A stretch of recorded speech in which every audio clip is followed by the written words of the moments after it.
Prabowo Subianto, Jenderal Penakluk Sejarah Presidensialisme. Presidensial ya, nggak pakai isme. Saya mau minta ke Mbak Sarah dulu lah, Mbak Saras dulu ya, untuk mencerna. Sarah ya? Ya, tidak pakai S, padahal di situ ada S tuh. Tuh ada kakak Tony Tesar. Nah, ada kakak Tony Tesar yang hijrah juga ya. Silakan, Mbak Sarah. Ini apa yang diminta dulu sebentar. Nah, barunya. Kalau ini kan, oke. Ini bercerita tentang yang pertama tentu saja pemilu yang dilalui ya. Setahu saya Mbak Sarah juga ikut dalam proses berpartai, menggodok pasti bersama-sama, memperjuangkan, berusaha, meyakinkan rakyat Indonesia untuk Pak Prabowo terpilih sejak awal. Bercerita tentang itu saja. Mana tahu berbeda dengan isi dengan buku Kakak Iksan ini. Jangan. Saya tadi mau ngecek dulu. Jangan-jangan berbeda kan? Ini berarti bukunya kita perlu revisi gitu. Silakan, Mbak Sarah. Baik, Assalamualaikum warahmatullahi wabarakatuh. Shalom, Om Swastiastu, Sukihotu, salam sejahtera bagi kita semua. Pertama-tama terima kasih atas undangan untuk saya bisa hadir di sini. Jujur agak kaget awalnya. Ini beneran, ini dari apa, partai mana? Gitu kan. Saya diundang, oh tapi karena bukunya gitu kan. Karena bukunya jadi paham kenapa saya diundang. Jadi terima kasih sudah diundang untuk hadir di sini, bisa ikut serta dalam bedah buku ini sebagai bagian dari keluarga yang sangat mencintai buku. Sebagai seorang kutu buku, ini adalah agenda yang luar biasa cemerlang. Tentunya mohon izin kepada semua yang terhormat di sini, kakak-kakak, kayaknya agak susah kalau saya sebutkan satu persatu. Ini luar biasa yang hadir di sini. Saya sangat apresiasi dan menghormati apa yang dilakukan, apalagi tadi mendengar ini merupakan suatu kebiasaan rutin, dan saya yakin semua, dan saya doakan semua yang biasanya kader-kader yang hadir di acara beginian itu langgeng gitu di karirnya gitu ya. Ya, karena tadi kan mendengar oh ada yang naik, ada yang turun atau gimana. Tapi pastinya langgeng. Gimana pun juga itu pasti lama gitu karirnya di politik. Buat kader-kader yang rajin hadir di kegiatan seperti ini yang mungkin belum tentu dilihat di luar gitu ya. Jadi luar biasa untuk Nasdem dan terutama dalam hal ini tadi pertanyaan kaitannya dengan bagaimana mengikuti bukan hanya sebagai keluarga tapi juga sebagai kader.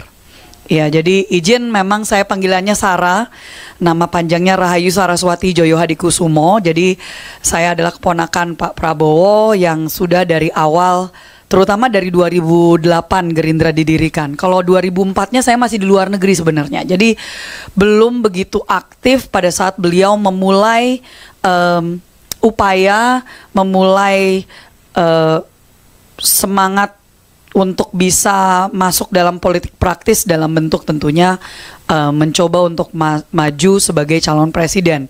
Waktu itu memang disebut Golkar. Jadi saya waktu itu masih kuliah mendengar di luar. Tetapi sepulang saya kemari ke Indonesia 2007, 2008 Gerindra didirikan, langsung masuk ke sayap kepemudaannya, yaitu Tidar, di mana saya sekarang ketua umum. Jadi memang kami ini bisa dikatakan ya walaupun klise, niche, klise, tapi ya banggalah tentunya ya bahwa tadi yang disebut terlepas dari persoalan politik dan warna politik, saya berharap bahwa semua terutama anak-anak muda Indonesia bisa melihat perjalanan beliau sebagai satu inspirasi. Karena terlalu sering kita ini kalau misalkan lagi kontestasi kemarin gitu ya, seolah-olah kalau misalkan gagal sekali, gagal 2 kali, apalagi 3 kali, itu seperti hal yang negatif. Dan banyak perkataan itu adalah istilahnya mencemooh dan membuat negatifnya tuh seolah-olah apa sebegitu ambisiusnya. Dan ambisi itu dikonotasikan seolah-olah sesuatu yang sangat negatif. Ya. Yang harus ditanya justru adalah persoalan motifnya. Persoalan drive-nya itu apa? Kenapa kok walaupun sudah gagal berulang kali, sampai 3 kali, 4 kali bahkan, kalau misalkan dihitung yang juga di Golkar, ya, itu kenapa kok masih mau Dan itu yang memang saya berharap di dalam buku ini bisa, karena beneran belum sempat ngelihat, ini baru juga dikasih apa summary-nya gitu ya.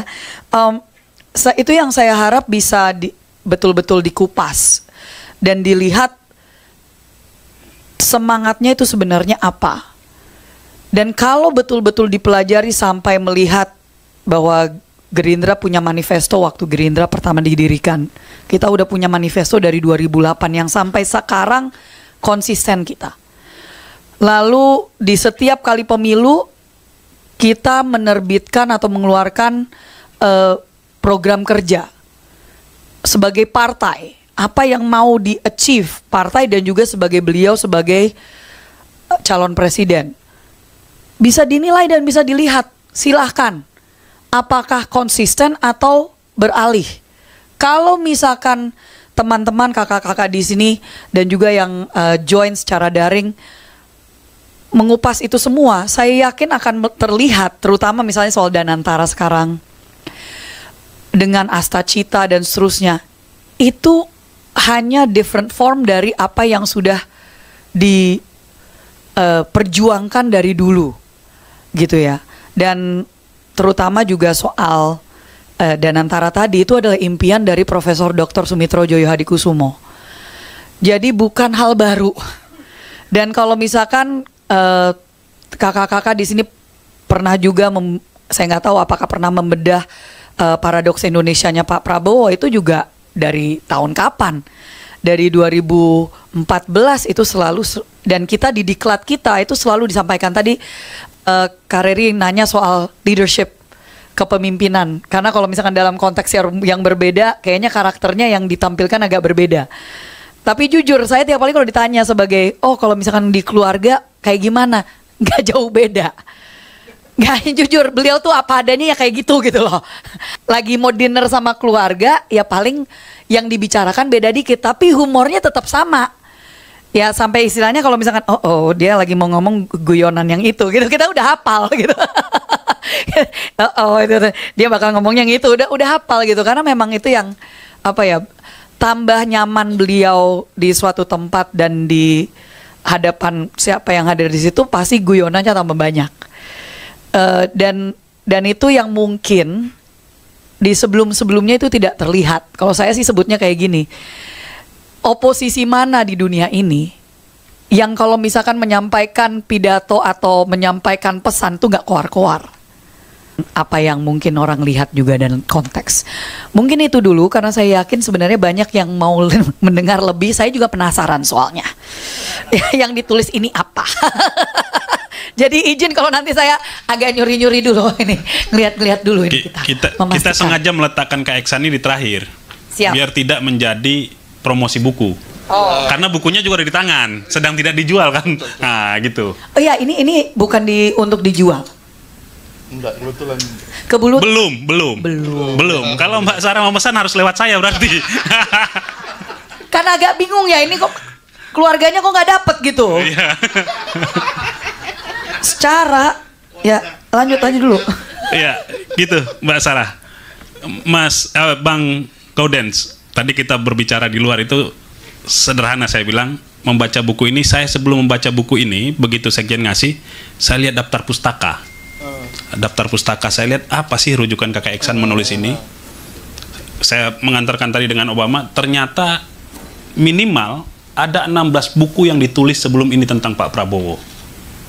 Baik politik, tentara, dan militerismenya, militernya dan lain-lain, ada 16 buku yang ada di dalam daftar pustaka Kakak Eksan. Saya hitung tuh 1, 2, 3, 16 ini. 16 rujukannya. Silakan Bang Gaudens melihat Pak Prabowo dalam buku ini seperti apa. Ya.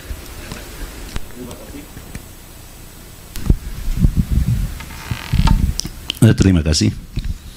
Saya telah membaca buku ini. Kesan pertama saya, Prabowo memang luar biasa. Deskripsikan di buku ini, ternyata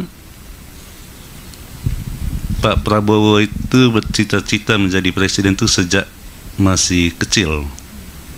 Itu artinya Pak Prabowo itu konsisten merawat mimpinya. Jadi cita-cita di dalam buku ini ditulis sebagai mimpi Prabowo untuk menjadi presiden itu dari kecil.